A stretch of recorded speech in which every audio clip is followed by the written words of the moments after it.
Adituen arabera ez dago zalantzarik, gizakia da aldaketa klimatikoaren arduradun nagusia. Temperaturek gora egingo dute datozen urteetan eta horrek uholdeak, ekaitzak eta beroaldiak jasateko arriskuan nabarmen handituko du. 6 urtez aritu da aditu talde bat lanean eta gaur aurkeztu dituzte ondorioak Parisen. 6 urtez ikerketak egin dituzte eta ia 3.000 ikerlari bilduta egon dira. Gaurtik aurrera ez dago zalantzarik, gizakia da aldaketa klimatikoaren arduradun nagusia. Berotegi efektuko gasen isurketa gehiegizkoa izan da eta orain ondorioak datoz. Mende batean 4 gradu ere igo daiteke temperatura. Ez dago atzera bueltarik, gasen isurketa murriztuko bagenu ere berotu egingo da planeta, gutxienez 20. mendean adina. Temperaturaren gorakada glaziarrak urtzea ekarriko du eta ondorioz itsasoaren maila igo egingo da. Honela Maldibak desagertu daitezke adibidez. Gainera muturreko fenomenoak ohikoak izango mendira, beroaldiak eta eurijasak alegia. Aldaketa hauen kaltea uste duguna baino gertuago dugu.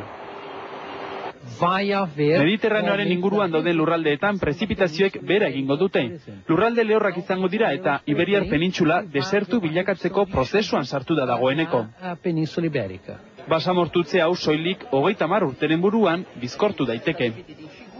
Hemen bilduta egon diren adituek esaten dute inoiz baina datu gehiago ezagutzen direla orain egoera klimatikoaz, baina azpimarratu dute zientzialariek direla eta ez dela beraien ardura neurriak hartzea, politikarien abaizik.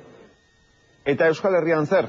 Hemen ere baikor izateko datu gutxi. CO2 isuria Kiotok ezarritakoa baino, 9 puntua handiagoa izan zen iaz hegoaldean. Energiak eta garraio sektoreak kutsatzen dute gehien. Administrazioa lanean ari da Kiotok ezarritako helburuak betetzeko ahaleginean, baina oraingoz ez du lortu. CO2aren isurketak 50% gehitu dira Euskal Herrian azken 15 urteetan.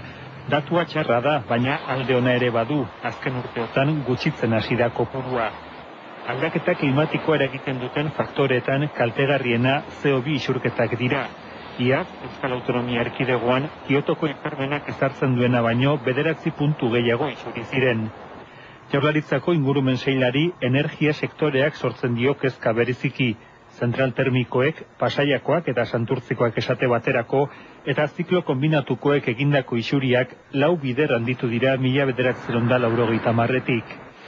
Ibaiak eta kutsatutako lurrak berreskuratzeko lanean ari dira Gipuzkoan, Bizkaian eta Araban, eta hobekuntza hori iazko kutsadura datuetan nabari da.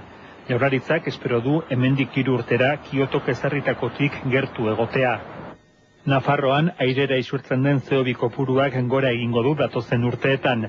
Nafarroako gobernuaren energia plana betetzen bada, Castejongo zentral termikoa handitu egingo dute, eta horrek CO2 isuria bikoiztea ekarriko du. Paristik etortzen ziren zikoinak garai batean, baina gaur egun ez dira inondik ere etortzen gure artean baititugu urte osoan. Aldaketa klimatikoaren beste adibide bat. Duela 30 urte sumatu zen, lehen aldikoz, bikote batzuk ez zirela negu gorritik iesi Afrikara joaten. Neguak geroz eta epelagoak dira, eta ez zaie jatekoa falta. Gizakiok zabortegiak jarri dizkiegu gainera esku-eskura.